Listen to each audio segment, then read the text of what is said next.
Boa noite, queridos amigos, queridos irmãos do canal Amador Espírita. Estamos mais uma vez reunidos nessa terça-feira para o nosso saber e sentir. Essa reflexão que nos permite buscar um pouco mais de entendimento a respeito dos aspectos que envolvem a nossa vida. Fazemos também uma interiorização para aliviar a ardência, a dificuldade que trazemos em nossa alma. Vamos orar. Senhor Jesus, Mestre bondoso, estamos reunidos em Teu nome nesse momento,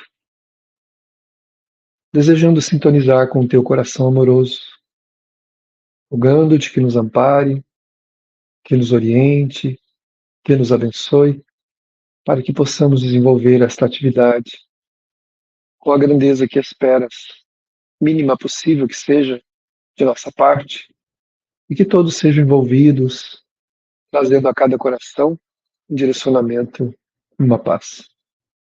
Muito obrigado, Divino Amigo. Que os teus mensageiros nos inspirem, a fim de que possamos reproduzir com fidelidade, com amor, a mensagem.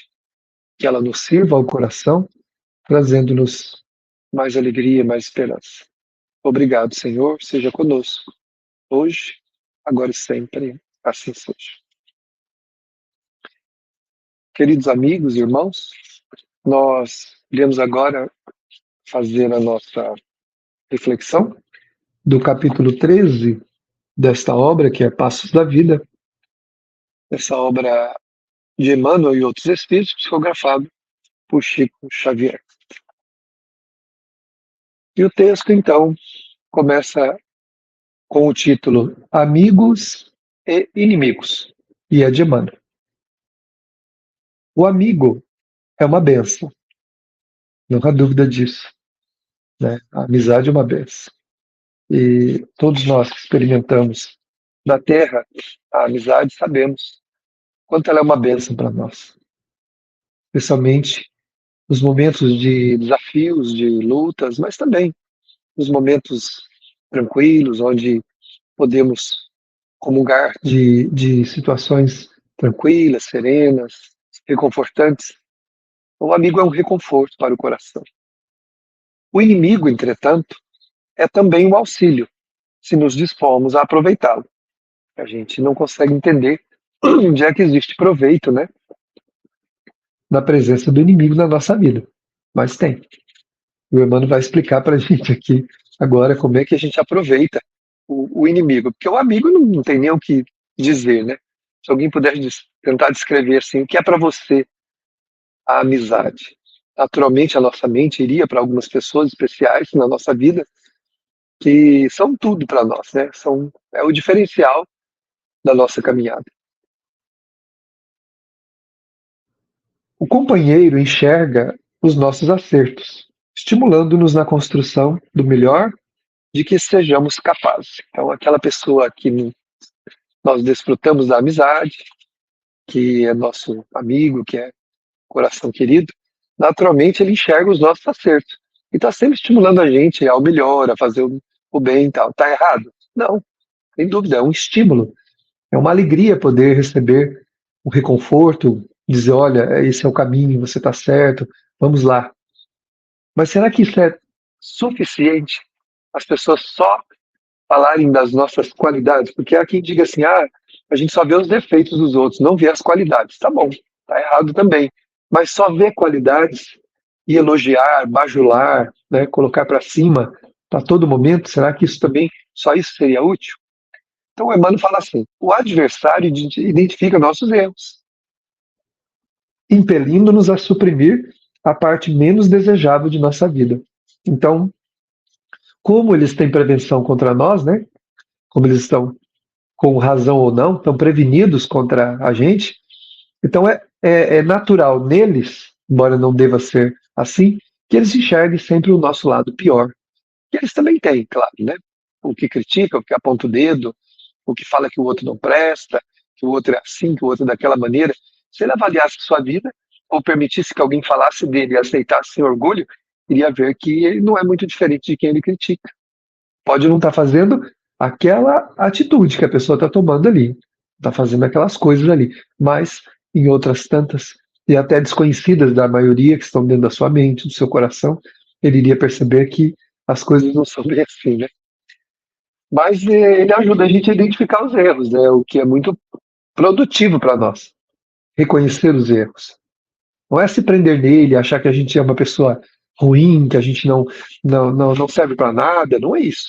Mas identificando o erro, a gente consegue melhorar. Né? Lembra que nós sempre comentamos da questão 919 do Livro dos Espíritos, quando o Santo Agostinho dá ali uma verdadeira receita de autoconhecimento. Quem não se conhece, naturalmente é a vítima de si mesmo, não é? Nós somos vítimas de nós mesmos. Porque a quem culpar os erros que nós cometemos? A quem estabelecer culpa? Né? Se bem que não se deve trabalhar a culpa, mas a quem imputar a responsabilidade dos erros que a cada um de nós pratica? A nós mesmos. Mesmo que o outro facilitou, mesmo que a ocasião deu oportunidade, mesmo que a situação aconteceu assim, daquela outra maneira, mesmo que o outro nos provocou, mesmo que isso, mesmo que aquilo. Nós temos livre arbítrio e fazemos porque queremos. Ou porque, claro que porque ainda não temos maturidade suficiente para resistir. Mas o adversário ajuda a gente a identificar. O amigo se rejubila conosco diante de pequenos trechos da tarefa executada. Pequeninos trechos. Então, claro, quando você faz uma coisa boa, né? O amigo fala, isso mesmo, que bom que você fez tal coisa, que maravilha aquilo ali, né? Não foi tanta maravilha assim, né? Mas ele vê isso, nossa, que maravilha, que coisa linda, tal. É bom, sem dúvida, tem lá o seu efeito e é positivo, motiva, né? Agora ele fala que o inimigo nos aponta a extensão da obra que nos compete realizar. Então, enquanto o amigo fala assim, nossa, você fez muito, nossa, mas eu não faria tal, com tanta maestria, não faria isso desse jeito. Vem o inimigo e fala assim, mas olha lá quanto tem para fazer ainda. Olha quanta coisa ficou para trás. E por que você não fez aquilo ali? Por que não fez aquele outro lá? E por que não realizou aquilo também? Então, o inimigo, ele vai dando a dimensão real da situação, enquanto que o amigo nos dá uma dimensão parcelada, né, um fragmento, e potencializa pelo bem esse fragmento. Então, a gente precisa desse contraponto, né, desse balanço entre o que é bom, mas também enxergar aquilo que ainda falta para a gente realizar bem as coisas. O companheiro nos dá força, não há dúvida. Se a gente precisar de força, não vai procurar o inimigo, né? Vai falar para o inimigo, ele vai falar assim para a gente, bem feito, tomara que fique pior, né? Que caia um Boeing na sua cabeça, né? Que você seja atropelado por um trem. Claro que eu estou brincando aqui, exagerando, né? Mas o inimigo vai olhar para a gente, mesmo que ele não fale, lá no coração dele fala assim, bem feito, tá pagando, né? É bicho ruim, né? Então, é bicho ruim, então ele tá resgatando aí os males dele e tal, mesmo que ele não fale. Agora, o amigo não, ele vai ajudar a gente, né? Ele vai dar força, ele vai ajudar a gente naquela dificuldade. Então, se a gente tem uma necessidade, quem é que a gente vai procurar? O amigo, o companheiro, as pessoas queridas, o que é muito bom. Né? Jesus se reconfortava junto aos seus discípulos. Lógico que ele era o mestre, ele tinha tudo e eles tinham pouco, mas a presença dos seus amigos dava a Jesus a possibilidade de cumprir a sua missão. Então ele sempre estava com eles, com seus amigos. O adversário nos mede a resistência. Então, né, é através daqueles apontamentos desagradáveis que vêm muitas vezes das pessoas, é que nós medimos o quanto nós resistimos, o quanto nós podemos. Né? Porque o inimigo olha para você e fala: você não vai virar nada na vida, você nunca vai conseguir nada, você não é nada. Aí vem o amigo e fala assim: não, é assim, olha lá o que você fez, aquele outro lá, aquilo lá, vamos para frente. E a gente vai e consegue. Então, muitas vezes até para provar para o outro que a gente pode, né, que a gente tem condição de fazer. Mas é um controle de qualidade, ajuda muito a gente a compreender exatamente aquilo que a gente tem que fazer e a força que a gente ainda precisa imprimir naquilo que a gente precisa fazer. Quem nos estima, frequentemente, categoriza nossos sonhos por serviços feitos, não só por induzir-nos a trabalhar. Então, quem gosta da gente, né, frequentemente categoriza o nosso sonho em serviços feitos, ou seja, a gente se vê já como tudo realizado. Não, eu vou dar conta, tudo vai ser maravilhoso, tudo vai chegar em tal lugar, tudo vai acontecer assim, você vai acontecer aquilo, tal. Então a pessoa vai trabalhando esses aspectos da positividade, ajudando a gente a buscar sempre essa motivação, essa alegria de fazer. Só que isso é perigoso quando levado ao extremo e não analisada pela necessidade do espírito, né? Porque quem nos hostiliza, ele diz aqui, porém, não nos nega valor, porquanto não nos ignora, e sim nos combate, reconhecendo-nos a presença em ação. Então, quem nos hostiliza ajuda a gente a fazer o quê? A ter a medida certa. Ah, não, sem dúvida. Eu fiz, eu posso fazer, eu tenho condições de chegar até ali e fazer tal coisa, mas eu preciso de prudência. Eu preciso ver verdadeiramente as minhas forças, ver se eu não estou me superestimando no sentido de querer fazer aquilo que eu não posso fazer, que no momento eu não tenho capacidade, ou que no momento eu preciso, inclusive, de ajuda para fazer. Porque o amigo pode estimular a gente a exacerbar o orgulho, né? Não, eu dou conta, eu sou autossuficiente, e muitas vezes isso não dá certo, né? Isso cai num poço de problemas, de dificuldades, que a gente depois fala, nossa, se eu tivesse perguntado, se eu tivesse buscado ajuda, se eu tivesse feito isso, aquilo, teria dado certo melhor. Então o inimigo ajuda a gente a ver isso, a perceber que a gente precisa mobilizar outras forças para a realização daquilo que a gente tem que fazer. Na fase deficitária de evolução que ainda nos caracteriza, precisamos do amigo que nos encoraja e do inimigo que nos observa. Então, ou seja, nós precisamos daquele que nos dá força. Não, levanta, vamos, você vai dar conta, nós vamos fazer juntos, eu vou te ajudar, nós vamos seguir. E do inimigo que nos observa, porque ele tem muitas vezes uma crítica, claro, ácida, negativa e mordaz, porém, ela nos ajuda a rever os pontos que nós precisamos melhorar. É óbvio que eu não sou exatamente como o meu inimigo acha que eu sou, porque ele está contaminado com os seus sentimentos negativos a meu respeito. Então ele naturalmente vai me ver pela ótica desses sentimentos, que inclusive são presentes nele próprio. Lembrando o que o venerando espírito Joana de Ângeles fala na sua obra da psicologia transpessoal. Cada um enxerga o mundo e as pessoas conforme a sua ótica, a ótica dos seus sentimentos. Então, o que nos permite ver a vida? Como nós vemos a vida? Conforme os nossos sentimentos, conforme os nossos valores. Então, se nós estamos vendo muita negatividade no mundo e nas pessoas, em tudo, fiquemos preocupados com isso, porque essa negatividade está em nós. Os nossos valores estão fazendo a gente medir o mundo por essa ótica que nós temos. E nem sempre as coisas são assim. É preciso que a gente mude isso, né? Então, o inimigo tem essa característica de, através dos seus valores equivocados, também sintonizar com os nossos e nos ver exatamente como nós somos, porque, na verdade, ele é aquilo também. Não é que é vetado ver o mal. O Evangelho segundo o Espiritismo diz que ver o bem em toda parte seria uma estupidez.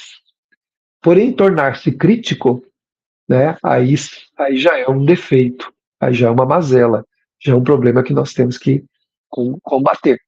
Ter senso crítico, ver o bem, ver o mal, é natural. Criticar e só ver o mal em toda parte, realmente é um ato negativo e ruim que está ligado aos valores que a gente tem e a gente precisa corrigir. Como é que nós corrigimos isso? Se eu só vejo isso, se eu sou pessimista, se eu tenho uma visão sempre negativa da vida, das coisas, como é que eu corrijo isso? Conquistando valores melhores. Como é que eu conquisto valores melhores? Né?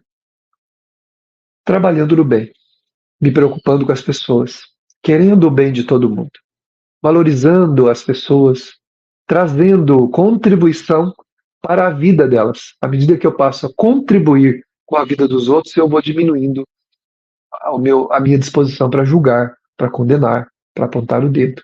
Então, eu preciso desenvolver valores melhores.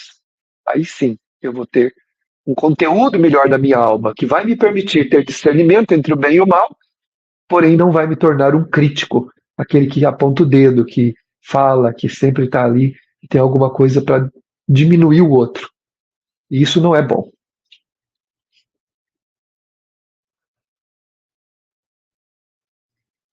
Qualquer servidor de consciência tranquila se regozija com o amparo do companheiro. É bom. mas deve igualmente honrar-se com a crítica do adversário, que o ajuda na solução dos problemas de reajuste. Então, eu recebo o amparo daqueles que são os meus companheiros e uso a crítica para fazer uma avaliação. A pessoa chega para a gente e fala assim: você é muito orgulhoso. Você é horrivelmente orgulhoso. Não gosto de você por isso. Aí eu vou fazer o quê? Eu vou ver o quanto de orgulho eu tenho. Lógico que essa é a ótica dele. Está sendo pesado conforme os valores dele. A visão é dele.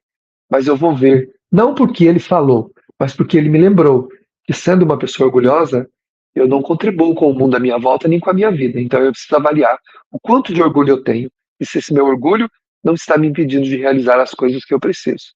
Não porque ele falou. Então quer dizer que se ele não dissesse, eu não seria orgulhoso. Eu sou. Então, já que ele me viu como uma criatura orgulhosa, eu vou ver se eu não estou realmente tendo atitudes, comportamentos que estão dando a entender às pessoas, fazendo com que as pessoas vejam esse orgulho exacerbado.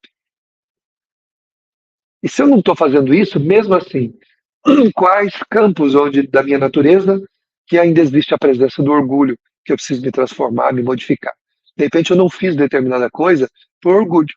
Ninguém falou nada, nenhum crítico me criticou, mas aí, usando a crítica do outro, eu vou avaliar o orgulho que está me impedindo de ser feliz e o orgulho que está me prejudicando. Então, às vezes, eu não fiz uma coisa que eu tinha que fazer por orgulho. Graças à lembrança dele a respeito do meu orgulho, eu identifiquei uma coisa que eu preciso fazer. Nem sempre é exatamente aquilo que ele está falando, mas em outras áreas da nossa vida. Jesus foi peremptório em nos recomendando: amai os vossos inimigos. Saibamos agradecer a quem nos corrige as falhas, guardando-nos o passo em caminho melhor. A gente vira inimigo de quem nos corrige. É um erro. Se a pessoa tiver razão, nós devemos fazer uma prece sentida e amorosa por ela, mesmo que seja uma fala ácida dela para conosco. Muito obrigado, meu Deus, por essa pessoa que me lembrou o meu defeito que eu preciso melhorar. Se a pessoa, de alguma maneira, é um amigo ou uma pessoa que não é amigo, mas que está falando a realidade, vamos identificar aquele erro e vamos nos modificar. Nós não gostamos de ser corrigidos. O orgulho não permite isso. Muitas vezes em grupamentos religiosos ou um trabalho, em qualquer lugar onde existam pessoas trabalhando juntas, as pessoas não gostam de ser corrigidas. Elas entendem sempre isso como um rebaixamento, como se elas estivessem sendo rebaixadas moralmente. E a gente precisa avaliar. Se o que a pessoa está dizendo é verdade, eu não sou aquilo porque ela falou, eu sou porque eu sou. Então, se ela identificou e eu também, eu vou trabalhar para modificar. Se o que ela está dizendo não é verdade, é apenas uma ótica maldosa, por que eu vou fazer contra? Vou fazer uma avaliação, verificar se eu tenho alguma coisa que está dando a entender aquilo para modificar. Se não há nada, silenciemos, permanecemos em paz. Permanecemos em paz, tranquilo. Por que a gente fica tão bravo? Por que a gente se levanta contra o outro? Porque, não raras vezes, as pessoas têm razão. As pessoas elas tocaram a nossa ferida. Por isso que a gente, naturalmente, se volta contra o outro. Então, se formos corrigidos, saibamos aproveitar a corrigenda, seja ela justa ou não. Se for justa, vamos aceitar aquele momento, o comentário infeliz, aquela coisa toda, como um processo de reajuste. Se não foi, esqueçamos, viremos a página, prossigamos, com Jesus mudando sempre. Então vamos agora, nesse instante, buscar a sua figura amorosa mais uma vez e sentir nessa brisa refrescante, toma conta da nossa mente e do nosso coração. Percebendo essa vibração, sintamos a alegria que essa vibração do Senhor provoca em nossa alma. Em que pese os enfrentamentos, a vida ter tomado um rumo, um caminho que nós não gostaríamos ou que não é do nosso agrado, vamos aproveitar esses momentos para agradecer a Deus a aprovação, para que ela passe para que ela deixe para trás apenas a lição, não mágoas, não ressentimentos, não raivas. Então aproveitemos essa atmosfera de Jesus para aliviar o nosso coração. Nesse instante, mergulha num clima de esperança e de paz. Esta aragem refrescante, esta brisa amorosa e perfumada, e nesse instante toma conta de nós, vitalizando-nos até a última partícula do nosso ser. Fortalecidos, amparados nesse momento, sentindo o abraço amoroso, caridoso dos amigos espirituais de Jesus. Sentimos-nos preparados para caminhar. E assim, queremos dizer: muito obrigado, Senhor. Muito obrigado, meus amigos, meus irmãos.